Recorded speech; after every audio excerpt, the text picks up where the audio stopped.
What's up, guys? Welcome back to Mike It Yourself, and this is our second video in the new garage. I've still got to work through some lighting challenges within the garage, so until then I've got to do it with my door open and use natural light. Hopefully that'll be resolved before our next video, but for now let's jump into, or let's talk about what we're working on right now. Alright guys, so if you watched my last video, you know with our moving into the new garage, we've got a ton of backlogged things that need to be either added on or changed, or whatever you want to call it, on the Road Glide and also on the Road King. So we're going to kick things off with the Road Glide. I wanted to do a swing back check on this thing, and it's not a video that I wanted to produce just because I don't know what the hell I'm doing. Like, literally don't know what I'm doing, going by the book. And I will tell you, this process, forget about it. Take it to the dealership, man. Go to an indie shop. This is a pain in the butt. You see all those marks, like you've got to measure it and yada yada yada. Swing your thing and see how far it goes, and yeah, it was a beast to do. I don't look forward to doing it again, but we had to take apart the front end of the bike anyways, because we are going to be replacing the front shock springs as part of some of the modifications coming up. That'll be a really great video. I've never done it on this bike before. We've done it on the Road King. I gotta imagine it's pretty close, but you know, who knows, right? Anyhow, let's talk about what we are doing in this video. Alright, so what we are doing in this video is we're gonna swap out the I think they're called 12-volt power something cigarette lighter, right?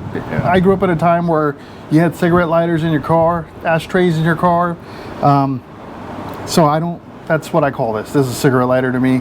I know it's not anymore these days. But we're gonna replace that with this guy. And what this is really a cool little fill-in device. Uses the exact same power, so that makes it nice and easy. But it gives you a couple of things that you don't have with your bike. You get a USB. So granted, you have USB, but it's hidden in that pocket. You get two Type-C plugs. So if you have like that C to C wire instead of a traditional USB to C wire, then you can plug that in. And then you also have a quick check for your battery voltage, which I like having numeric numbers. It's the same word.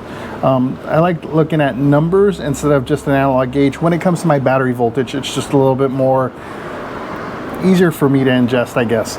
So anyhow, let's jump into this. This should be very, very simple in that we disconnect, we unscrew this, and then we'll put this one in, and then we just got to wire things up. Now, the plug receptacle on the cigarette lighter, of course, isn't a perfect match, so we're gonna have to you know, do some wiring here. It gives you a positive and a negative terminal identification on the back of this, so that makes it nice and convenient. And yeah, so let's get this one out. So if this removes like the old school stuff did, all you had to do was loosen this housing, if I remember correctly.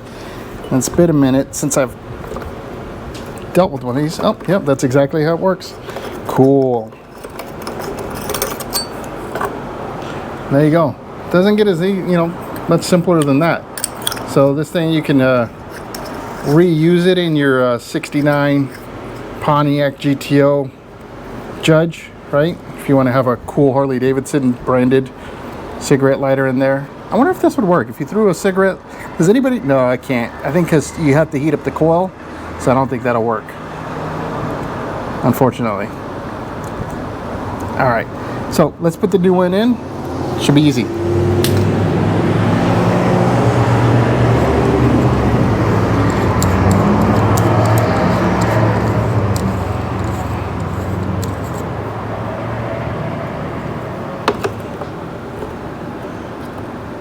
Holy crap, it's not a fit. Come on, man. Alright guys, so we run into our first issue with, see, this is the thing. You go into a project thinking, this is gonna be a breeze. I'm swapping out a cigarette lighter for this USB thing, and you think you unscrew the old one and and then you screw in the new one, and then you realize the diameter on the stupid thing is bigger than the hole in your fairing. So you're left with two options. Find another one, and who knows how long that'll take or how much effort. Or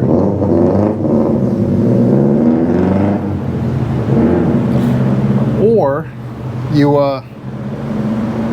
cut your fairing out, right? It's not a whole lot bigger, but it is bigger. So the question is, what route do we want to take? So this is Mike It Yourself, and that means the decision is easy.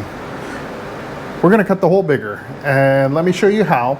A couple of ways I'm sure you can do it, different tools or whatever. Let me show you the way I'm going to do it. All right, so we have our part available, and I'm going to use my caliper here, right? I got a nice little digital one, so that way I don't have to read. But it looks like we're at about 20, and I'm using millimeters just because for me it's a little easier when I get into the size of the drill bit that I'm going to use. But about 28 millimeters. Okay, 28 and a half. Right, so you want to make sure that's like close, right? So it's okay to have a little bit of slop in it, you know, but that's pretty close. So what I'm going to use to drill this hole out with, my very, very inexpensive Temu step bits that I use. So I'll tell you, these have not been the best as far as drilling things, but what is nice is it's come with some bits that are friggin' huge. Like this is a monster.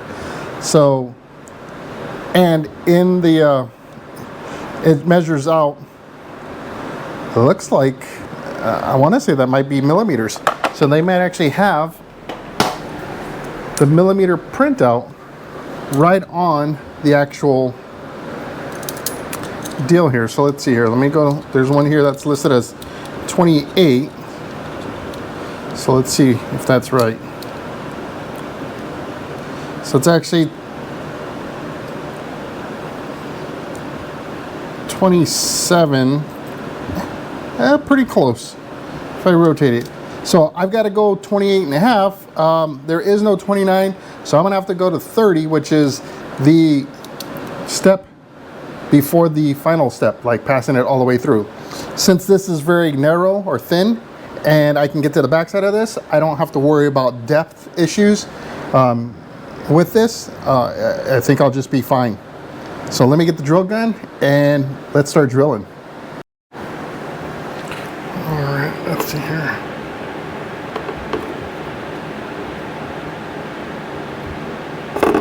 Might be better to go from the back, maybe. Let's see here.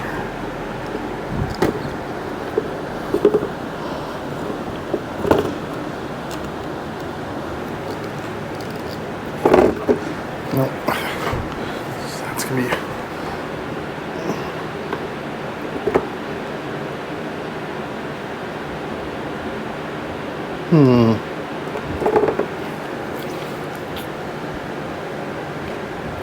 So there might be a little bit of a challenge because of the gas tank.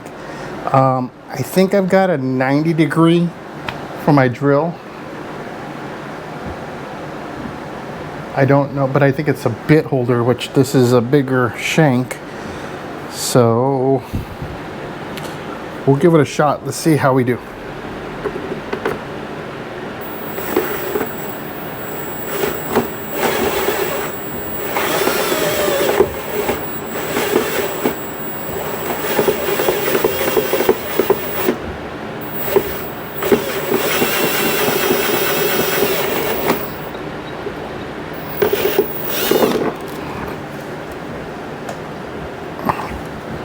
Alright, I don't know if I got it all the way through just yet. We're going to do just a quick test fit.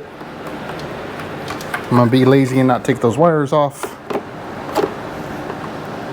And we are, yep, I think I was one step away from So let's go ahead and add that additional step and we should be good to go.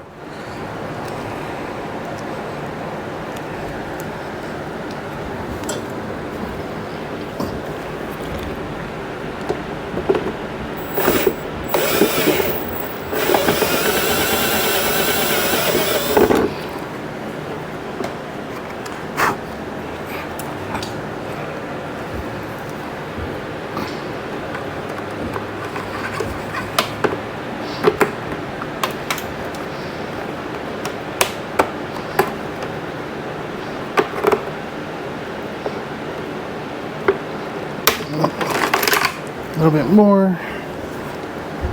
I'm just being conservative, especially because I have a little bit of an angle due to the gas tank. So I just want to make sure that I'm not over drilling.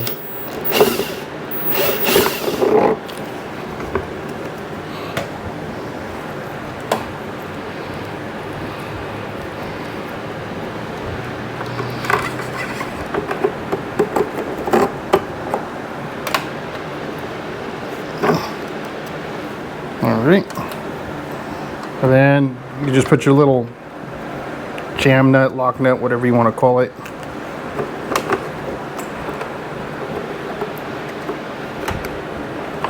And it does, so this is marine grade and it does have a seal, so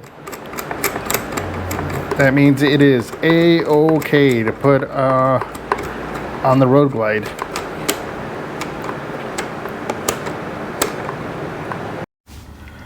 Alright guys, so we've got our hole drilled.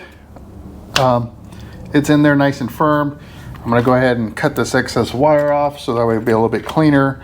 This thing literally reaches to it, so we don't need very much as far as wire goes. So I'm going to go ahead and cut that off. We're going to add some new terminations.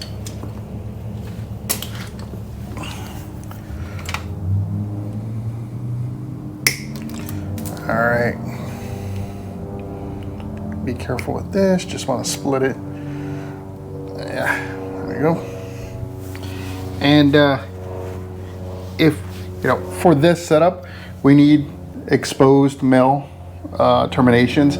I didn't have any, I only have a bunch of these. So if you're ever in a pinch and you don't want to wait for Amazon or whatever, I just took a razor blade and cut around the base of this and made my own. So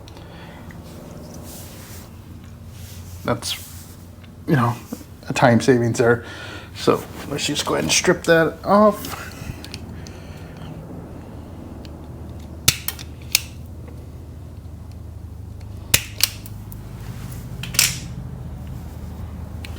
And crimp them on.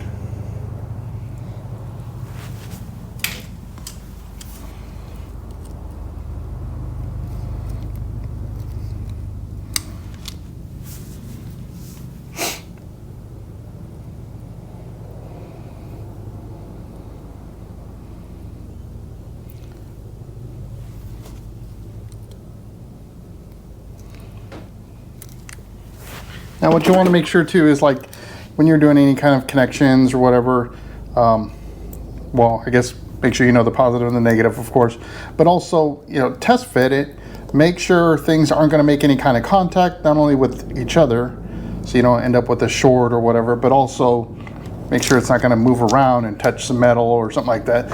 So with the way I got these cut, I've got no exposure there, so nothing is going to short out across it. And it's enclosed, so it's minimized exposure to the elements, so that should be helpful. If you're not sure, like, okay, so I've got purple and black, you can make a very informed, you know, assumption that black is ground, purple being positive. So, you know, if you wanted to, you can test it with the multimeter. There was an inline fuse with this wire. I'm not worried, since we're feeding off of this. I know this has its own fuse, so if I were to inadvertently do something wrong, I know that it's going to blow its own fuse, right? So I didn't remove that safety net from this circuit, so that's good. I didn't need to double up fuses on the same line. So let's test it out. Alright guys, so moment of truth. Let's see what this thing looks like when we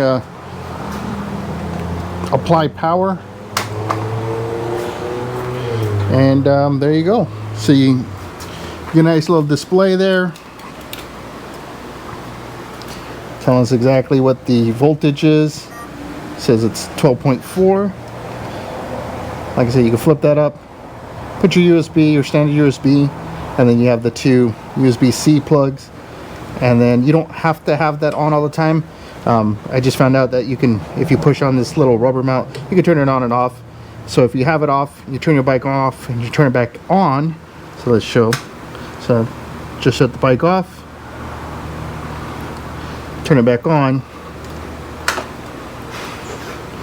It doesn't come back on. So if you don't want it to be displayed like all the time, you just hit that power button off and yeah, it ain't gonna come back.